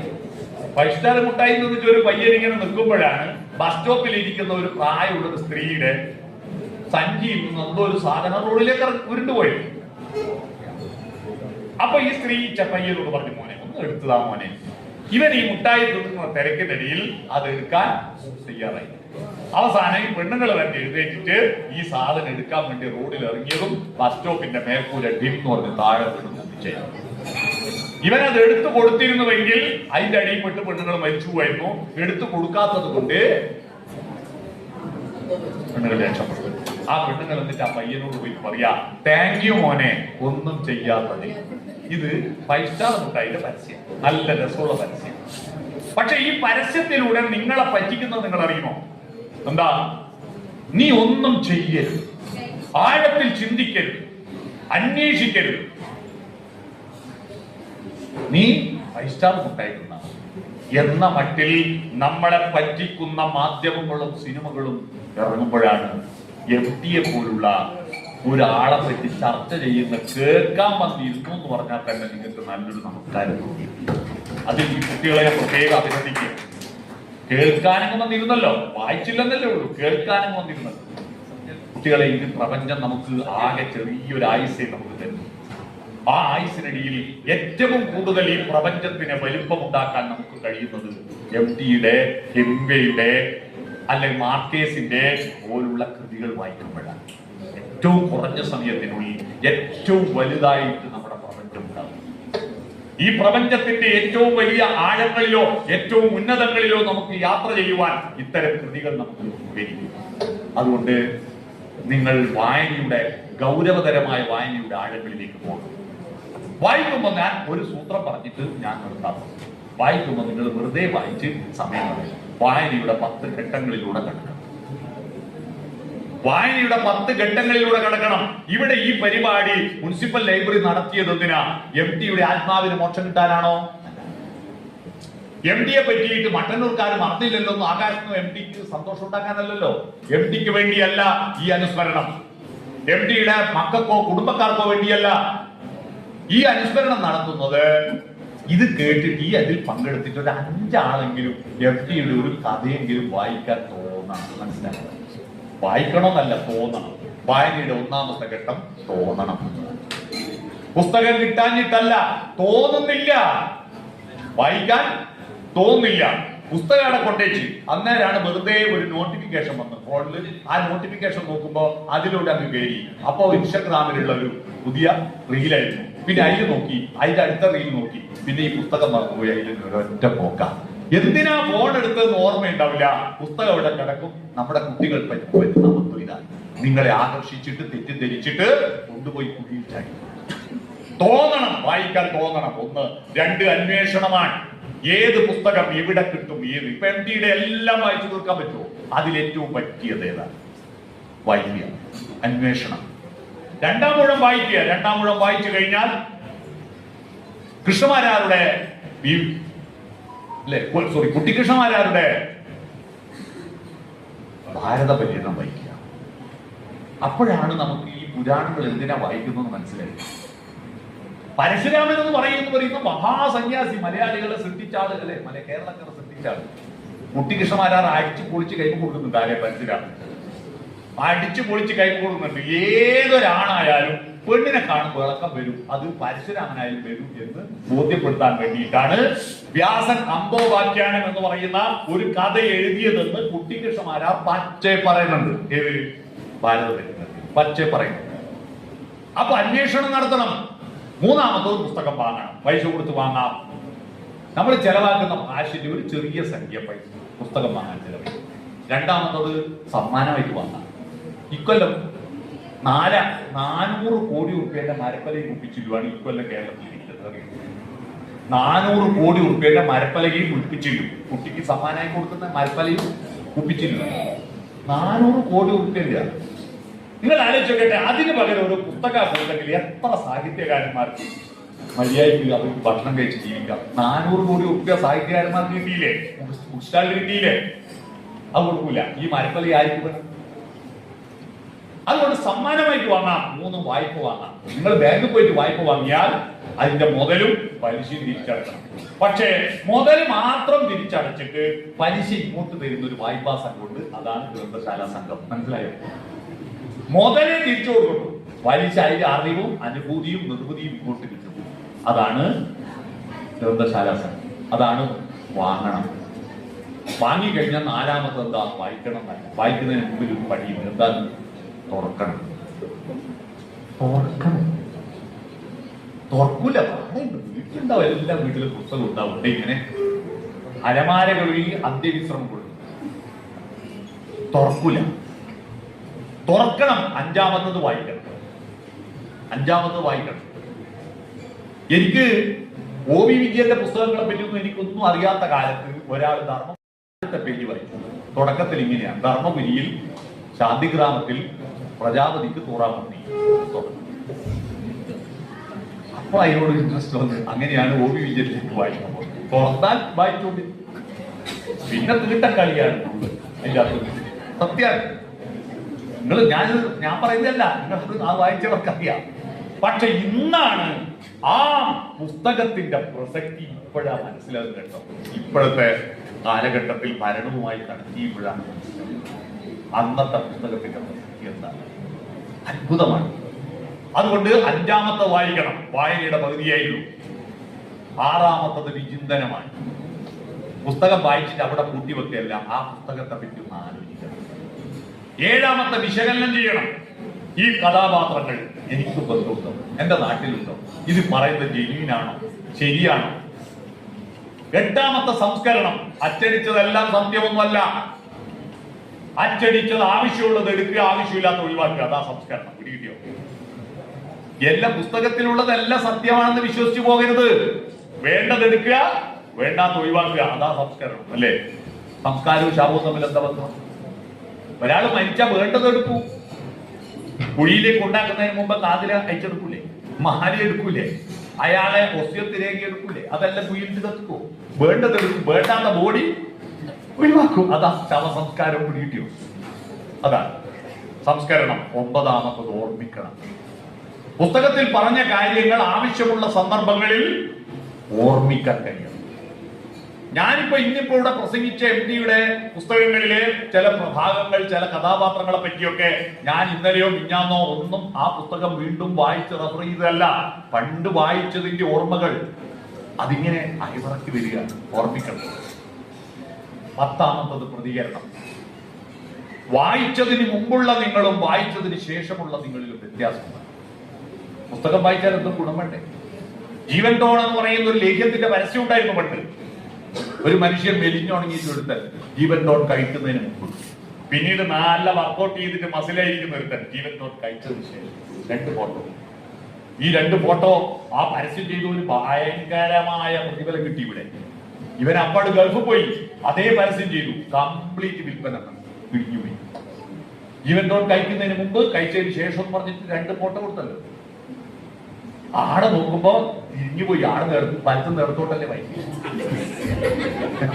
വലത്തുനിന്ന് ഇടത്തോട്ടല്ലേ വായിക്കുക. ഇപ്പൊ എന്റെ കംപ്ലീറ്റ് പോയി. എന്താ ഇത് തമാശയാണ്. അപ്പോ പ്രതികരണം ഉണ്ടാവണം. ഒരു ഉദാഹരണം പറയാം. മധു എന്ന് പറയുന്ന ഒരു ആദിവാസി യുവാവിനെ ഭക്ഷണം മോഷ്ടിച്ചതിന്റെ പേരിൽ അടിച്ചു കൊന്നു. ആ അടിച്ചു കൊന്ന കൂട്ടത്തിൽ വിക്ടർ ഹ്യൂഗോവിന്റെ പാവങ്ങൾ എന്ന നോവൽ വായിച്ച ഒരാളുണ്ടായിരുന്നെങ്കിൽ ആ അടി നടക്കില്ല, ആ കൊലപാതകം നടക്കില്ല. കാരണം എന്തിനാണ്? ആ പാവങ്ങൾ എന്ന് പറയുന്ന നോവൽ വായിച്ചാൽ ഭക്ഷണം മോഷ്ടിക്കുന്നത് പാപമല്ലെന്ന് ബോധ്യമാണ്. ഭക്ഷണം മോഷ്ടിക്കുന്നത്, ഭക്ഷണം ആർക്ക് അവകാശപ്പെട്ടതാ? വിശക്കുന്നവന് അവകാശപ്പെട്ടതാ. അതിനെ കേരളവുമായിട്ട് കണക്ട് ചെയ്യാം, നമ്മുടെ വിഷുപക്ഷിയുടെ പാട്ടുമായി കണക്ട് ചെയ്യാം. വിഷുപക്ഷിയുടെ പാട്ടില്ലേ? അച്ഛൻ കൊമ്പത്ത്, അമ്മവ രമ്പത്ത്, കള്ളം മുറ്റത്ത്, പാടി ചെമ്പൊത്ത്. അതിലൊരു വരിയുണ്ട്, കള്ളൻ ചക്കയിട്ടു. കള്ളൻ ചക്ക വിളിക്കുന്നത് പണയം വെക്കാനോ ബിസിനസ് നടത്താനല്ലോ, തിന്നാനല്ലേ. കണ്ട മിണ്ടണ്ട, കൊണ്ട തിന്നോട്ടെ. എന്തൊരു ധാർമ്മികതയാണ്! എത്ര ധാർമ്മികതയുള്ള ഒരു കവിത ഞാൻ മറ്റു മലയാള ഭാഷയിൽ വേറെ കണ്ടിട്ട്. കള്ളൻ ചക്കയിട്ടു, കണ്ട മിണ്ടണ്ട, കൊണ്ട തിന്നോട്ടെ. ഇതാണ് പ്രതികരണം. ഒരു പുസ്തകം വായിച്ചാൽ നമ്മുടെ ചിന്തകളിൽ, വർത്തമാനങ്ങളിൽ, ജീവിതത്തിൽ മാറ്റം ഉണ്ടാകും. അതാണ് പ്രതികരണം. ഈ 10 ഘട്ടങ്ങളിലൂടെ കടന്നിട്ട് നിങ്ങൾ വായനയുടെ ലോകത്തിലേക്ക് പ്രവേശിച്ചാൽ കുട്ടികളെ, നമ്മുടെ ജീവിതം ഒരു അത്ഭുത പ്രതിഭാസമായി മാറുന്നത് നിങ്ങൾക്ക് കാണാം. നിങ്ങളിപ്പോ ഓരോ കുട്ടികളും ഒരാൾ വിജയിക്കുന്നില്ല, ഞാനൊരു മഹാസംഭവമാണ് ഒന്നുമല്ലാതെ ഇത് വായിച്ചാൽ മനസ്സിലാവും. അതാ സംഭവം. ആ സംഭവത്തിലേക്ക് പോകാൻ MT വാസുദേവൻ നായർ, അദ്ദേഹം 2 വർഷമേ ആയിട്ടു മരണപ്പെട്ടിട്ട്. പക്ഷെ അദ്ദേഹത്തിന്റെ കൃതികളെ പറ്റി വേണ്ടത്ര ചർച്ചകളോ, വേണ്ടത്ര അന്ന് അനുശോചനം നടത്തി. സാഹിത്യകാരന്മാർ മരിച്ചാൽ അനുശോചനം നടത്തരുത്.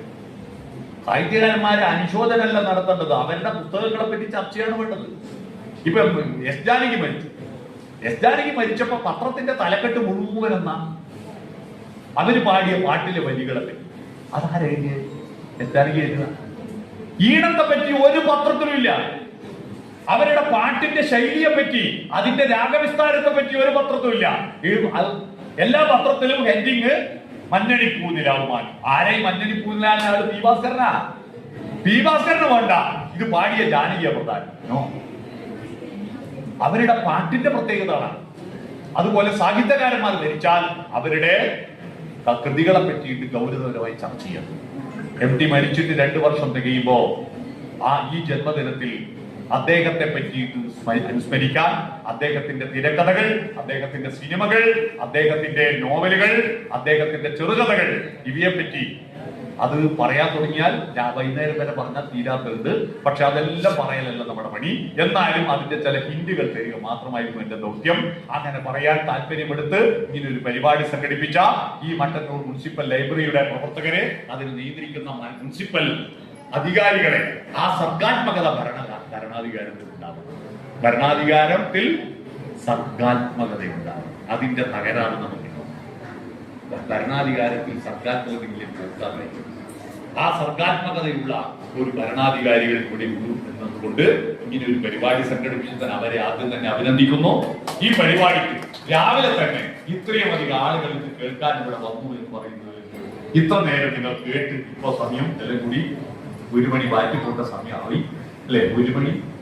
ആ സമയം വരെ ഇരുന്നതിൽ നിങ്ങളെ മുഴുവൻ ഹൃദയം നിറഞ്ഞ് അഭിനന്ദിച്ചുകൊണ്ട് ഈ MP അനുസ്മരണ സമ്മേളനം ഉദ്ഘാടനം ചെയ്തതായി അറിയിച്ച് ഞാൻ എന്റെ വാർത്ത നോക്കുന്നു.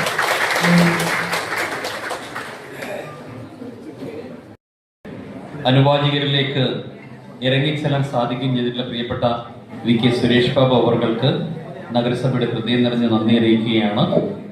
ആശംസാ ഭാഷണത്തിന് നമ്മുടെ നഗരസഭാ സെക്രട്ടറി ഉൾപ്പെടെയുള്ള പ്രിയപ്പെട്ടവർ വേദിയിലുണ്ട്. കുമാരസാറുണ്ട്, സീരിയസ് ചെയർപേഴ്സൺ സുമയ്യ, അതുപോലെ സ്റ്റാൻഡിംഗ് കമ്മിറ്റി ചെയർമാൻമാർ. ഇങ്ങനെയൊരു പരിപാടി സംഘടിപ്പിച്ചത് വളരെയേറെ പ്രാധാന്യമർഹിക്കുന്ന ഒന്നാണ് എന്ന് മാത്രമേ ഞാൻ സൂചിപ്പിക്കുന്നുള്ളൂ. ഈ പരിപാടിയിൽ എത്തിച്ചേർന്നിട്ടുള്ള ആദ്യമായി നഗരസഭാ ചെയർമാനെ സ്വാഗതം ചെയ്യുന്നു.